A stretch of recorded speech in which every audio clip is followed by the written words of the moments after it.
Hello everyone, this is Movie Man JLK, and back with another video of how I built this 1970 Dodge Charger into the General Lee. I've had some people tell me how did I build this and what did I use, how did I get things to build this car to make it so authentic.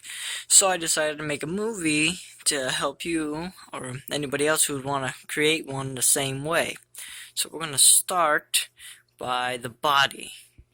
The first step I took was to first take the black stripe that was coming off the back here, because the General Lee never had a black stripe. But in doing that, you have to be careful when you take the sticker off, because I wanted to save the side marker piece. So what you do is when you peel, it's a 3-piece sticker that it has. So you peel the top one off first, then when you peel the side ones down, you peel it off real nice and slow, and then you get scissors and cut out the side marker lamp nice and easy, and it'll stick right back on because it's really sticky. But you also got to be careful. What happens is it leaves all the glue on here. So I use 3M glue adhesive remover, which does perfect, doesn't damage any of the clear coat. Don't use anything else like lacquer thinner or acetone. Don't do any of that. It's 3M adhesive glue remover. Very awesome stuff. And then the other thing I did was, as you can see, the black in here, this was all orange. You unbolt these 3 Allens here, and there's some nuts at the bottom. Actually, not the 3, actually. 5 of these you take off. You got the 2 side ones and the 3 at the top. And once you get that out, then there's a big Allen behind this. You pop this out, and I think 2 Allens behind here, underneath the body. Once you take them off, this piece will come out from these screws right here. It'll all come out, and then you undo these pieces. Then what you do is you get Rust-Oleum flat black paint. You tape off behind here the red from inside once this chrome piece is removed. And then when this bumper piece is removed, you run a tape line right here to cover all this orange here. You don't want to get black on there. And then once you spray it, let it dry, and as I let it dry, what I did was I went and I painted the screws to match the body. Now the paint I used for the body was Rust-Oleum orange paint. This was this type of orange I got. You can get it, I got this at Home Depot, but you can get it online as well. This is the code number of what the color is. That was the color that I used. It matched perfectly for what the color of the car was. So it came out real nice and looks like part of the body. So it's not so sticking out with the black Allen sticking out. Next I did was, on the original, when you take it out of the box, there's a black strip that comes across here. It's a sticker. What I did was I took the sticker off, and then I used right where the line goes, where the sticker was, I drew a line and cut off all that ground effect look that it came with, because well, in the General Lee and on the Dodge Chargers, they would come up on the body. They wouldn't come square, flat out, which would make it look like one of those race cars. This is more like more scale. But as you can see how I let it curl out right about here, and then come out flush, tapered, and then come straight all the way down, and then come tapered back up, and then come up around in the same. Let me see if I get that close. The same spot. Come up here and go right there. And then what I did was there was a little lip that hung down. I took that out so it's smooth underneath. I did it on both sides. Cut it, made it nice and smooth, so it would all look uniform. Now on the antenna, that was a real hard find. This grommet right here was the perfect look of a CB for the antenna. Now where I found this was on, I actually looked up Horizons. I was looking for Traxxas, Horizon, all these different RC companies to look for a grommet. So I found this grommet on Horizon on a Sonic Wake RC boat. That antenna grommet was just perfect for it. This is the part number, and it's a miscellaneous hardware kit for the Sonic Wake 36. You can get it on Amazon or Horizons, like $11.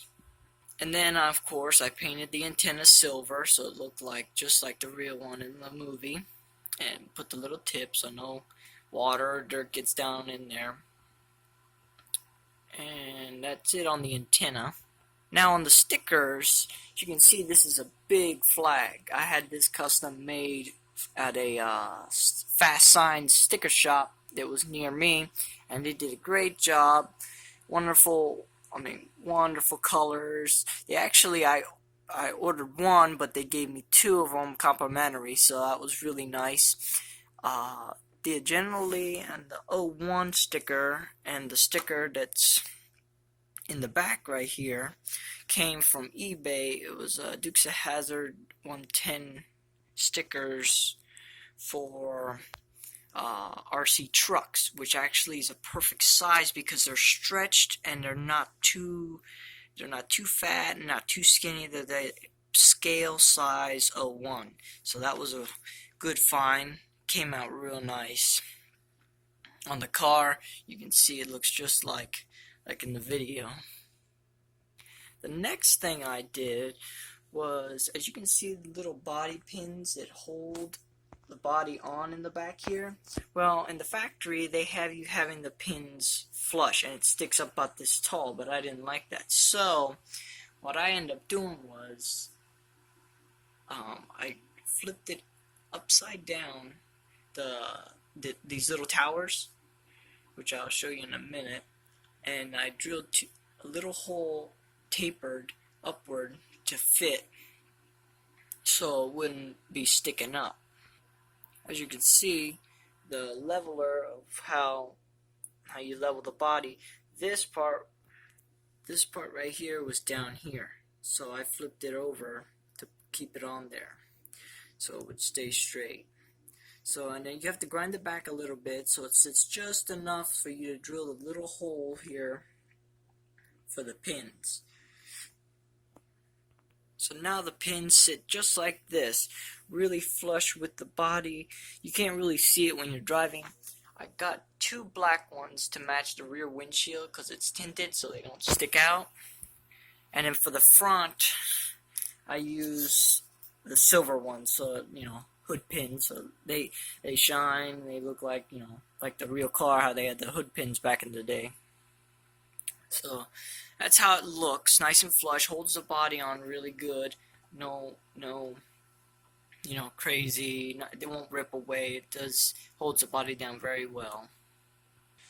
Okay, now that we talked about the body, how I got the body just right, now we're going to look underneath in the chassis. Okay, now we're in the chassis. First, we're going to start with the wheels.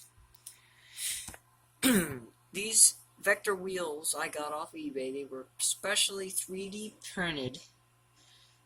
Very hard to find. It was his last set. I don't know if he'll be selling them anymore, but there's a website that if you look up Vector wheels for 110 RCs, they I think you can request these wheels, and he specially makes them. You can have them deep dish or shallow dish, but these were actually the perfect style. They sit just perfect, and they're actually not bigger. They're not really too much taller than the original ones, but the rubber that I got for them were the perfect size. I got them from this company right here. It's a great tire rubber, doesn't wear out as fast. The original tire rubber I was having problems with because the rubber on this this was just one day of running it. The rubbers almost, it needs tires. So these were really wearing out really bad. So I was gonna switch the rubber because the rubber looks like it does fit on here, but I was looking for something else that will be better. So I used these tires. Yeah, these tires really handle and really hold up very well. They don't wear out as fast. Great for the rain, drifting. It's amazing with this car. It's a real Duke Boys car. But anyway, now that we've gone through the tires and the rims, we're gonna go with now this front bumper. This right here came from this RC generally that I've had for a long time. I bought an extra chassis off eBay because I've had control arms break from doing small jumps because, you know, plastic, stiff body. So that bumper right there came off another chassis that I had.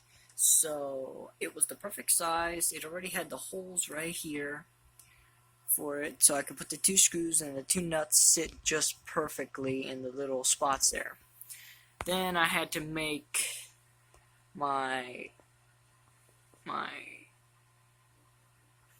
this angled bracket right here to make the bumper come out perfect. Now what you do is to make this right is you put the body on and you measure from right here out and how far down you have to be and how far out you want to go. As you can see, I've jumped the car about a couple times, small jumps, and it's actually caught a little bit and bent this down, so you can see how many times I've bent it up. But maybe in the future I'll go with something a little stiffer because this flexes pretty good. But yeah, it's mounted underneath right there with 2 screws in the body and the foam. Now the other thing I wanted to tell y'all is this piece right here doesn't come factory on the car. This is a special piece that I made to give me more ground clearance and to like go over bumps and things, because factory comes with just this foam. So what I did was, before I made the bumper, I took the foam out of this, took it all out, and got right down to where this bolts up flush in the chassis here underneath. And there was already 2 holes I had to drill there. I put 2 stainless screws.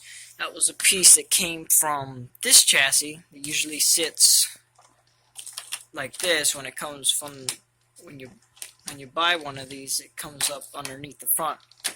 You know, sits up like that. Which I took it off this, and I had an extra one. So I put it, instead of like this, up. And then I cut all this bottom pieces out to make it flush. Then I slid my foam. I had to grind my foam out to match it. So I put the foam on top of it, then put my bumper slide piece underneath this little bracket right here that comes with it, and then 2 screws to hold it down tight, so you can pick up the chassis from this. This is very strong. So it gives me more ground clearance and a good ride.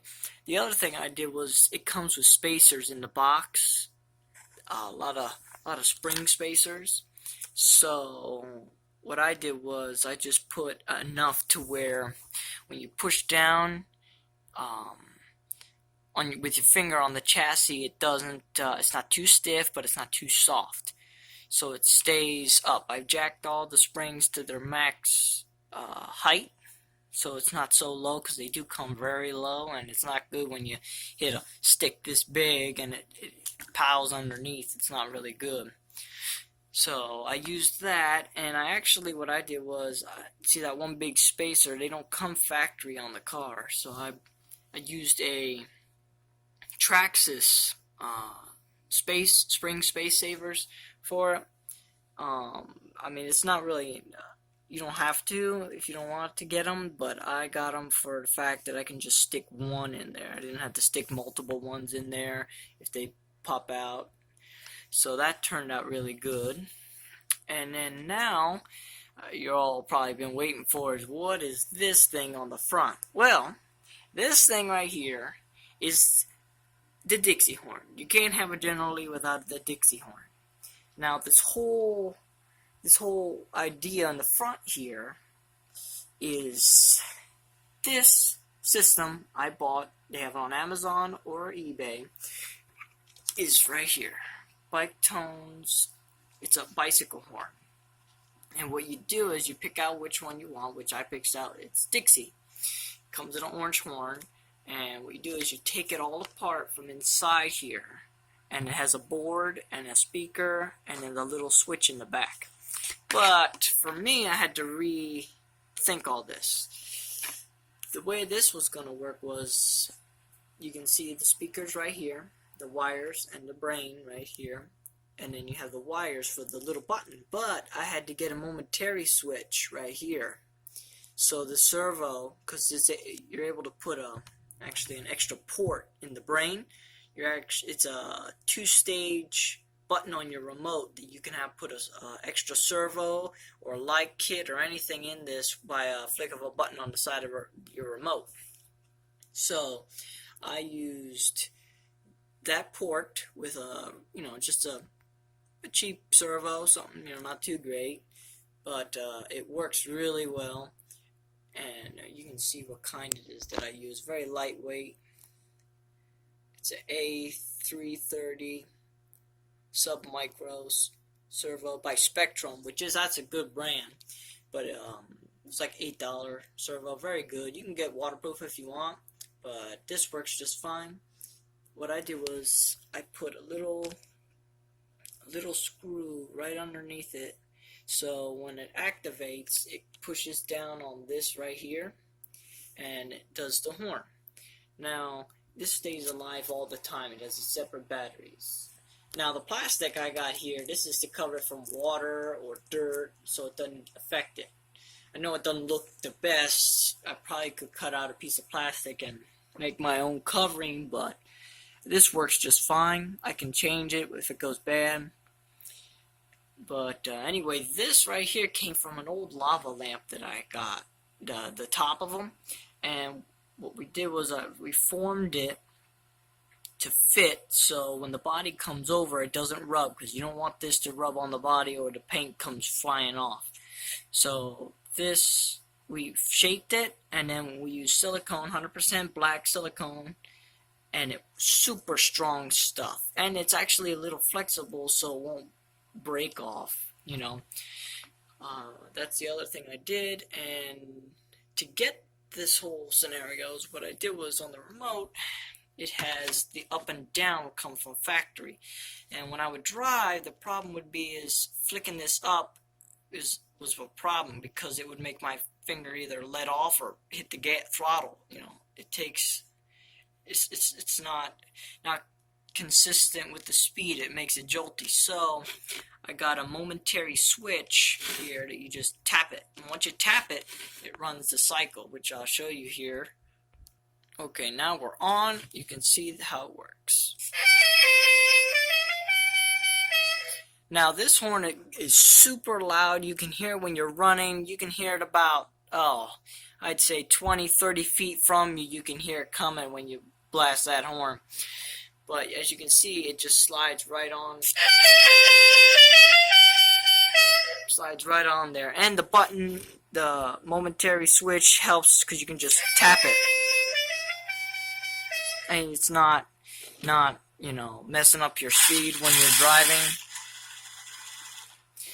But it works great. Really, you can really hear it, and makes the car more authentic. And it really gives it a nice touch. Now the next thing I want to talk about is the battery I use. This battery right here is a great battery. It's a 7,000 milliamp 7.4 volt battery ADC. So this really just rips. I mean, I haven't put a speedometer on it yet, but by the traffic, I'm going probably around close to 30 mile an hour with this. And this company, I can't really pronounce it right, Wanfia, does a great job in their packaging and their quality battery. I've been using it, charging it, and it's unbelievable power. Does great. Last, like, I can get a run time of, depending on how I run it, if I gun it all the time, I probably can get 15 minutes, but if I drive it normal, I can get around a half hour, 45 minutes out of this battery. So really good battery, recommended for this vehicle. Great, does a great running time on this. And last but not least, this piece right here. This I put on here. This fits right on the body. When the body sits over, it doesn't touch it. It just sits over it. This piece is to add a little weight in the back, because I built this small ramp that I've made, and when I would go over it, it would want to somewhat nosedive every time. But if I take the body off, it does it perfect, just with the chassis. So what I end up doing is I put this plate here, and I haven't jumped it after I put the plate, but it's supposed to add more weight, and if I need to, I can put stick-on weights to add more weight in the back, so it keeps it like jump like this and not nosedive. That's the only other thing I used. I use stainless screws. Holds up good. I just make sure it doesn't touch the body. When the body comes over, it probably comes about right here, so it doesn't touch, so it doesn't rub it. And that's about it on the chassis. That's what I did to make this car what it is. I hope this video was helpful for you, and I'll be looking forward to making more videos and a video of this car running. And that's what I do, making them run. Well, thanks for watching, everyone. I hope this video was helpful for y'all, and answer a lot of your questions on how I built this car, make it look so neat and authentic. I'll see you real soon with the next video. I'll be making it running, do a little car chase, and probably a couple jumps with it. But thanks for watching.